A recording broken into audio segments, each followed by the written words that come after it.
Magic and Mystery in Tibet by Alexandra David-Neel. We have already seen in the preceding chapter how the novice is trained to build up a form of his tutelary deity. But in that case, the aim is a kind of philosophical enlightenment. The goal is different in other cases. In order to avoid confusion, we will first consider another kind of phenomena, which is often discussed not only in Tibet, but in various other Eastern countries, and even in the West. Some profess to see a certain analogy between these and the creation of thought forms, but in fact, the process is not at all the same. In nearly all countries, there are people who believe in a subtle soul or spirit, which, while the body lies asleep or in a cataleptic trance, can roam about in various places and perform different deeds, sometimes associating for that purpose with a material body other than that with which it habitually is united. Tales of witches going to the Sabbat were common during the Dark Ages, and investigations proved that generally the witch was lying unconscious in a trance all the time. Nevertheless, when coming to her senses again, she described at length the wonders of the infernal orgy at which she believed she had been a guest. Numbers of hysterical women have been burnt for the sake of having such delusions. In India, countless legends relate the strange adventures of men, demigods, or demons who enter dead bodies, act in guise of the dead man, and then revert to their own frame, which had meanwhile remained unconscious. The most famous of these stories is that of Sri Sankaracharya, the celebrated Vedantin philosopher to whom the Indian Brahmins are indebted for having re-established them in the privileged position that had been severely shaken by the rationalist Buddhist doctrine. His personality, as it appears to us through half-legendary biographies, must have been most remarkable. Unfortunately, a sort of political caste interest seems to have dimmed his otherwise bright intelligence. It made him a champion of baneful social theories, which were in complete contradiction to the lofty pantheism which he preached. Sankaracharya, so runs the story, had challenged a rival philosopher named Mandana, who was a supporter of the ritualistic creed of Karma Mimamsa, Karma-Mimansa,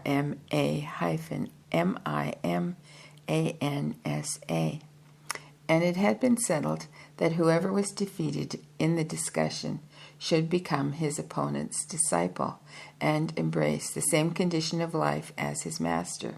Consequently, Mandana, being a householder, and Sankaracharya, a sannyasin, Sannyasin, if Mandana's arguments triumphed, Sankara would have to give up his religious garb and marry, while in the event Mandana would be compelled to renounce his wife and home and to don the orange robe, the badge of ultimate renunciation. It happened that Mandana was losing the controversy, and Sankara was about to claim him as a disciple when Mandana's wife, Bharati, Bharati, who was a learned lady, interfered. The Holy Scriptures, she said, declare that wife and husband are one. So having defeated my husband, you have only defeated one half of our being. Your victory cannot be admitted until you defeat me also. Sankara had no reply. The objection was grounded on orthodox beliefs. He began another philosophic tournament. The lady, understanding that her knowledge and controversial ability could not vie with those of her opponent, saved herself by a clever stratagem. Indian sacred scriptures classify among the orthodox science the art of sensual love. Bharati puts certain questions on that peculiar subject to Sankara, which confounded the aesthetic. He excused himself for his ignorance by saying he had been absorbed since youth in philosophical meditations, and as sannyasin, being a strict celibate, women and all things connected with them were utterly unknown to him. However, he deemed himself quite capable of acquiring the knowledge which he lacked. Would not his charming adversary grant him with about a month's leave to seek enlightenment? He was willing to resume the controversy at the end of the fixed time. Here Bharati must have imprudently undervalued the capacity of her opponent, or thought that such a short time would not be enough for him to master the required science. She acquiesced, and Sankara started in quest of teachers. Now it happened that at that time a Raja named Amaruka died. Amaruka. Sankara, who could not have undertaken his study in the person of an already famous ascetic, here saw a convenient opportunity. He ordered his disciples to guard the body in a remote spot while he transmitted his subtle self into the body of the prince, which was being carried to the funeral pyre. The resuscitated Amaruka was taken back to his palace to the great joy of several Ranis, Ranees, legitimate wives, and a good number of pretty concubines. Sankara showed himself a zealous scholar, pleasantly astonishing his spouses, who had been somewhat neglected by the late elderly Raja. The ministers and solicitors noticed also that since his resurrection, their lord's intelligence had astonishingly increased. This clever ruler appeared altogether most unlike the dull Raja whom they had known for years. And so the women of the palace and the members of the state council began to suspect that the spirit of some powerful Siddha was using the body of the late Amaruka. Fearing that he might leave it and return to his own proper abode, they ordered a search to be made for an abandoned body in some remote spot, and decreed that if any were found, it should be burned immediately. As for Sankara, he had become so wholly engrossed in his study that he had entirely forgotten the personality and had no desire to reintegrate the aesthetic philosopher's body that he had left in charge of a few disciples. When their guru did not return at the appointed time, the disciples felt rather uneasy, and on hearing the search, they were thoroughly terrified.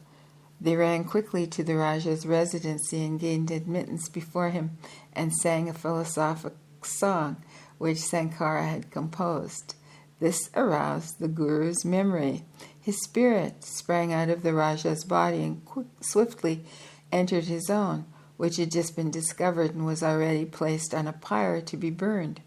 Having thus completely mastered his subject, he confronted Bharati once more and astonished her by his superior knowledge. The lady had to admit she was defeated.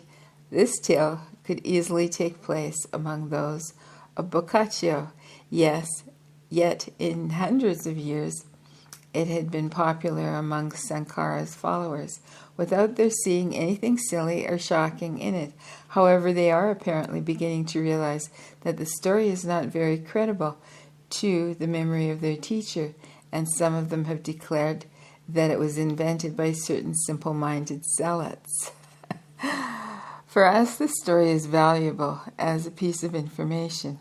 It shows that the belief in the passing of some subtle self from one body to another, and even in its roaming about disembodied, was current in India. Such belief was not infrequent in Tibet, where the translation of the self from one body to another is called Trang Jug, Trongjug.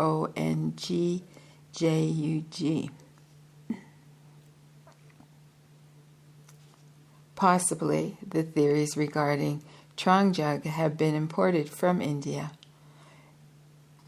Mirarespla, in his autobiography, relates that his guru, Marpa, was not taught the secret of Trangjug by his own teacher, Narota, Narota, but when already old made a journey to India to learn it. It is to be noted that believers in the translation of an ethereal self or double generally depict the body from which it withdraws as remaining inanimate.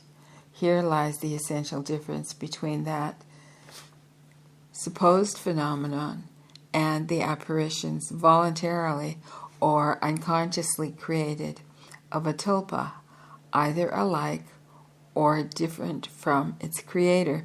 In fact, while the translation as related in Indian or Tibetan stories may well be regarded as a fable, the creation of tulpas seems worthy of investigation.